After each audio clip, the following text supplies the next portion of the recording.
आज का विषय बहुत गंभीर है।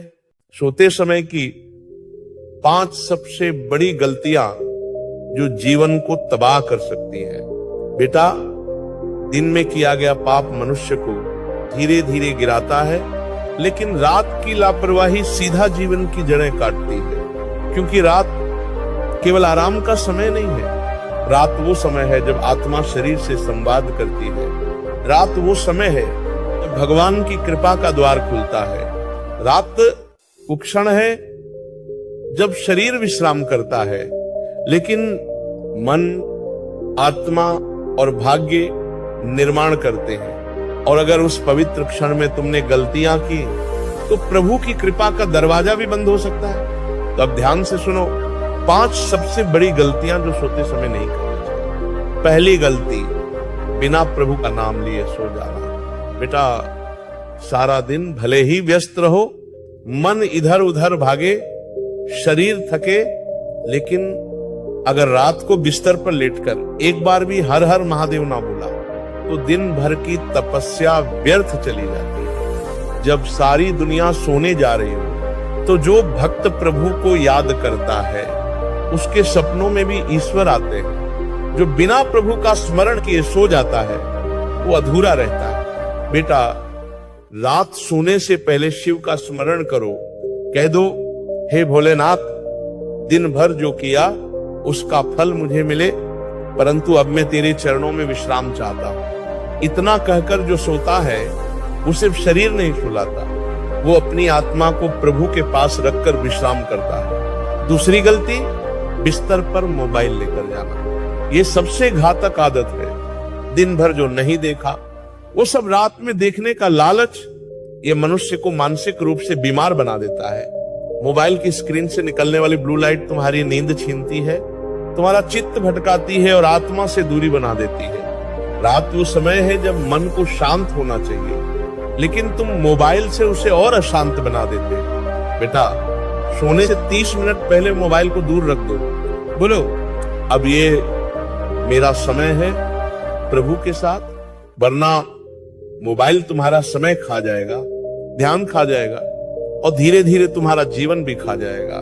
तीसरी गलती, दिन भर की शिकायतें लेकर सो जाना। बहुत से लोग बिस्तर पर लेटते हैं और सोचते हैं आज मेरा दिन खराब था, उसने ऐसा बोला, मुझे दुहक मिला, मेरे साथ अन्याय हुआ।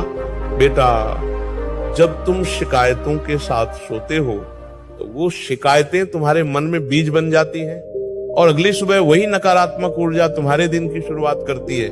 सोते समय मन को शांत करो, सबको माफ कर दो। कह दो, प्रभु, जो हुआ उसे मैं स्वीकार करता हूं, जो नहीं हुआ उसे मैं आपके भरोसे छोड़ता हूं। फिर देखो, रात तुम्हें शक्ति देगी, सपने तुम्हें समाधान देंगे।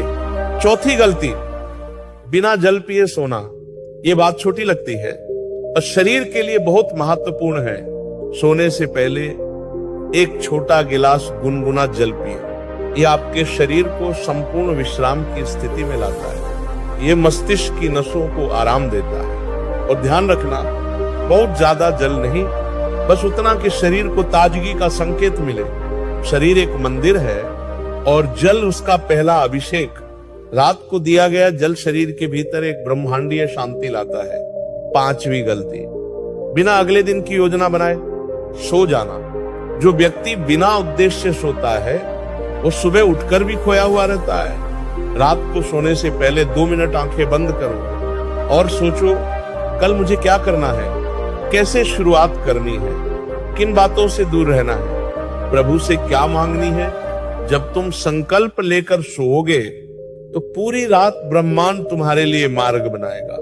बिना योजना के जो सोता है वो बिना दिशा के नाव चलाता है, और दिशा के बिना जीवन सिर्फ भटकाव बन जाता है। अब सुनो, एक भक्त की नींद कैसी होनी चाहिए? एक भक्त की नींद प्रभु के नाम में लीन हो, शांति से भरी हो, सच्चे आत्म विश्लेषण से पहले हो और सुबह एक नए संकल्प के साथ जगे।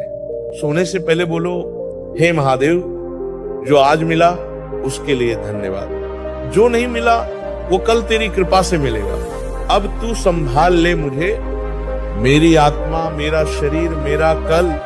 फिर देखो बेटा, रात तुम्हारी दवा बन जाएगी, नींद तुम्हारा साधन बन जाएगी, और सुबह तुम्हारी नई शुरुआत। तो अब संकल्प लो, अब बिना प्रभु का नाम ले नहीं सोऊंगा, अब मोबाइल से पहले खुद से मिलूंगा, अब शिकायत नहीं, सिर्फ धन्यवाद लेकर सोऊंगा, अब जल से शरीर का सम्मान करूंगा, अब बिना योजना के कभी नहीं सोऊंगा। और जब ये 5 बातें तुम्हारी आदत बन जाएंगी तो जीवन बदल जाएगा।